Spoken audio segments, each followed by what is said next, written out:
is here to share the wine she paired with Amy's Italian-inspired salad. So I can't wait to get into this. Welcome, Renee. I've been on some wine tours and done some tasting in the past, but can you offer any tasting tips for me and for Amy before we start? Of course I can. There are some 3 key tips that I would say while you're going on wine tours, and I actually call it academic drinking. So the first thing that you want to do when you're looking at a wine in a glass, don't hold it up, just hold it at a 45-degree angle so you can really start to see the wine, and you're going to look like a real smart sommelier as you do it. When you're smelling your wine, put your nose in the glass, and as you breathe in, keep your mouth just a little bit open like this. And that's really going to get you to get all of your nasal senses just activated and really experiencing the wine. And when you're tasting your wine, don't just get it to go right down the hatch, really savor it and get into what's happening in the glass. Okay, savor it, but don't really like gargle it or anything, right? Yeah, no, you can chew your wine. I actually recommend people chew their wine, really. Okay, I'm going to have to try chewing my wine for the rest of this segment, but let's talk about the first pairing for Amy's green bean and pecorino salad, Renee. Yes, so for the green bean and pecorino salad, I really wanted 2 wines that were going to pair with the freshness and the ingredients of this spring-inspired dish. So I have one from Italy, and I also have one from Argentina, and I've sent them to you guys in the studio as well. So the first wine that I have up is San Quirico's Vernaccia di San Gimignano, and this winery is run by the Vercone family in Tuscany. They're actually one of the top producers for Tuscany's only white DOCG, and that means Denominazione di Origine Controllata e Garantita, and basically all that means is that it's a high quality production region, and it's made from 100% Vernaccia. So please take a sip, and I'll tell you a little bit more about what I'm experiencing in the glass with this as well. I feel like I want you to just keep speaking Italian, but Amy, let's go for it. Let's take a chew of the wine. Take a sip, take a smell, take a chew, all of that. So in the glass, you're probably getting some beautiful aromatics of white flowers, little bit of apricot, very overripe, a little bit of honey in there, and a bit of earthiness and nuttiness. It's a really interesting wine. It's giving you more nod to that kind of organic vibe. I often get personalities from wine, and from this one, it feels like very Gwyneth Paltrow-esque. It's got this beauty to it, but also this structure, especially on the palate as well. Listen, I love it. To me, it tastes like getting buzzed at breakfast. Good. But here's what I want to ask you. When I'm holding it out at the 45-degree angle, what am I looking for, Renee? So when you're holding your glass out at this 45-degree angle in front of you, you're basically looking at the color of the wine, and you can see that the color is really golden. And basically, you're noting that color because it's telling you something about what the grape would be. And it's really useful for blind tasting. Otherwise, I would just say you could just note the color of every single wine because they're all beautiful.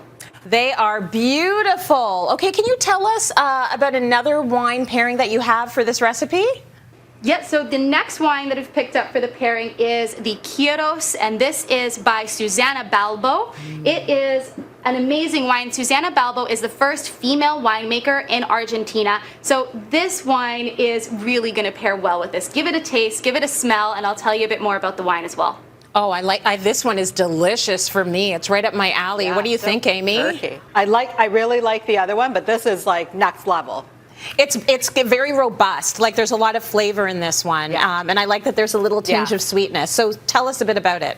Yeah, so this wine is a very aromatic wine. You get almost geraniums and roses, a little bit of white peach in there, and it's just bursting out of the glass. On the palate, you have this leanness, this structure of characteristic, and that's what's picking up the wonderful earthy characteristics from the dish itself. So that's what makes it a really great pairing. Why don't we talk a little bit about the pairings that you have for this salad, Renee?